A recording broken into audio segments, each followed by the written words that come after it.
I've had a lot of people asking me for a long time, when are you going to put together a wallet? All right, let's do it.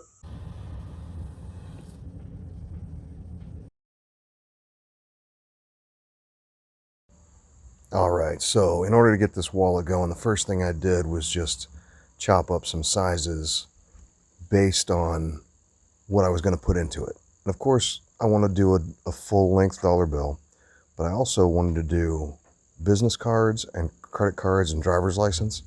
It's a slim line. It's just two pockets on the inside plus a billfold pocket. And so I wanted to keep it kind of low profile. And as a result, no see-through window for a driver's license, because they always ask you to pull it out anyway and hand it to them. So it's just a couple of pockets to slide stuff into. This is not meant to hold all of your cards for your customer rewards for the Big Bird and Kroger and all those places, Piggly Wiggly. So I sized everything based off of the actual measurements of the stuff that I was putting into it. I know there are templates out there, and I know that you can buy it for $4 and you can go to town immediately right out of the gate. That's not how I do business. I want to see it from start to finish. I want to know the whole process. And I think I learn better that way. And I think I'm able to refine each step as I go to come up with something a lot better as an end result. Did the same thing with reloading. I put together my first round of ammunition, not on the $5,000 pull the lever ammo plant. I did it by a campfire on a log, beating shells with a stick.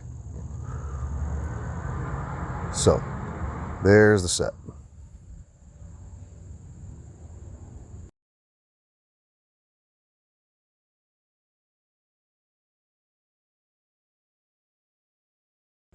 The bigger of the two was the business card. It outsized the credit cards by just a skosh. So I was going to use that biggest item to size these pockets appropriately.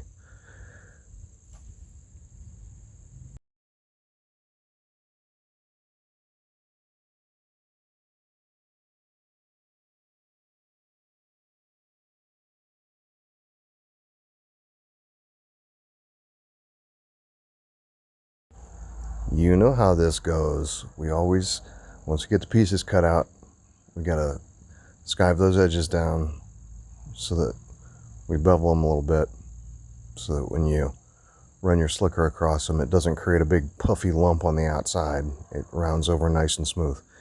The exception to these is because you're putting 3 layers at the bottom of the wallet and 2 layers at the top. You're going to have to thin it out a little bit. So I used a French skiver to just sort of scrape my walls a little thinner around the bottom edges, around the sides, around the bottom edge. Any place where there were going to be 3 layers, basically.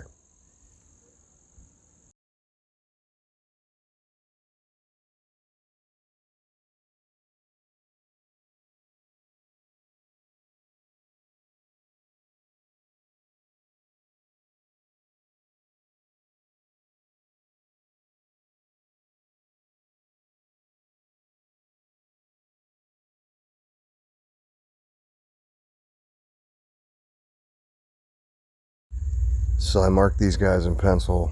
I don't know. I just got a real problem using pen, because I know for a fact I'm going to write on a surface and then have it show with a big black mark on it. So I'm still making my life harder by using a pencil. That's harder to see when you're making your cuts, but I think it hides any oopsie doodles that I make in the process. I squared up all the edges and then went to dyeing. In this case, I was doing a set of 3 at the same time, because once I had the assembly line going, I wasn't going to stop. So I did a test for myself, and then once I knew that I had my kinks worked out and I knew what mistakes I had made, then I went ahead and pushed 3 out. So I dyed a brown, a black, and a walnut dye. Word of advice on this, I daubed these instead of spraying them like I have been doing lately. I'm really liking the airbrush or spray gun finish. I get a heck of a lot more even coating, fewer overlaps where you get dark spots. It's a nicer looking finish if that's what you're going for. On the brown one that I did, I came up with kind of a two-tone because I had put way too much dye on the bottom and I didn't want to make the whole thing darker. So I just left it as it was, and I got some nice compliments on the mistake that I made. So people still love those little quirks that come with leather. So don't think that just because you made what you consider a drastic mistake that it's going to be the end of that product. Just put it on the table, man. You can sell it. There's somebody who's going to like the look and that aesthetic of that.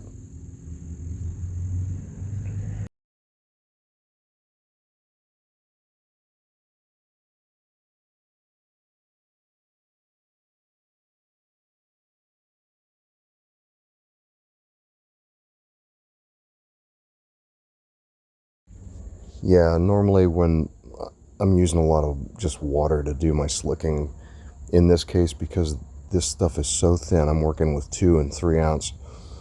So I wanted to use Tokonol to make sure that I got a good, shiny, compact edge on it, but I couldn't rub really hard. So faster is better with light pressure, and it takes a lot of time. Just bear with it. Don't try and force it.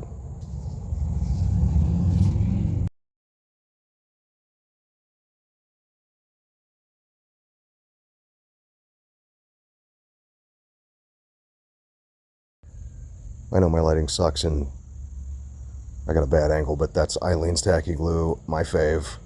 I have used that to put together wood and ceramic and leather and all kinds of crazy stuff. I mean, I don't think I've glued steel with it, but I'm going to try it one of these days just for laughs.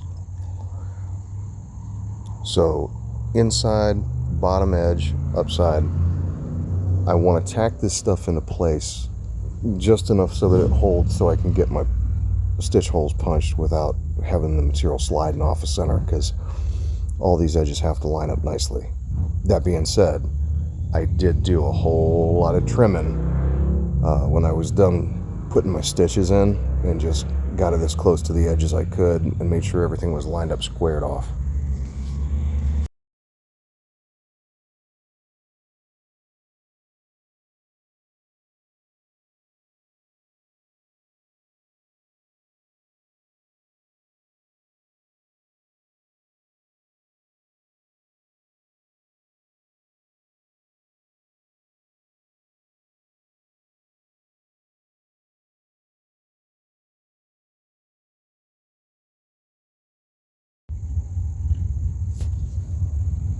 Yeah, so I wound up using the scribe to make sure that my stitch lines were going to be even on this.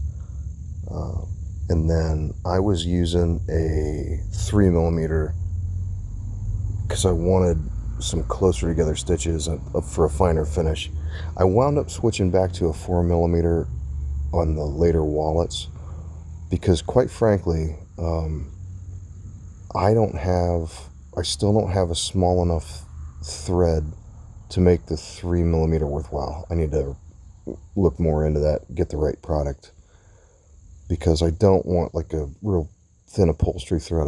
I like working with the wax braided cord, so I haven't found that unless in a smaller size than like a 0.8 mil. So, and the threes just tend to make that hard work, and it's a lot of stitches that you got to pull through with pliers just about every time.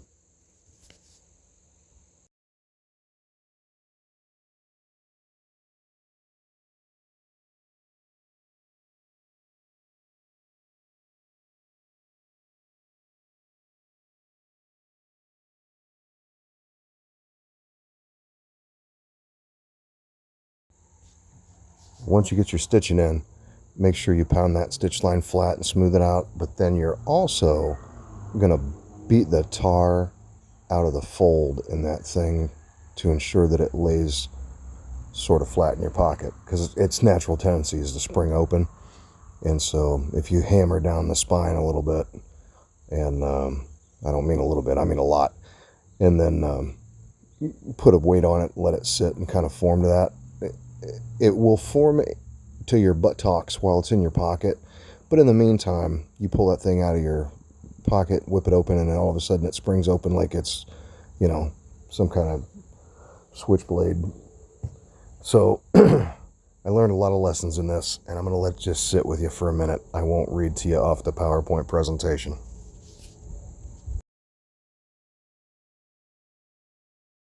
All right, y'all. I hope you found this at least a little bit helpful and get you off on the right foot. Go ahead and start something new, man. Don't be afraid. Get after it. All right. I love you all. I'll see you in the next one.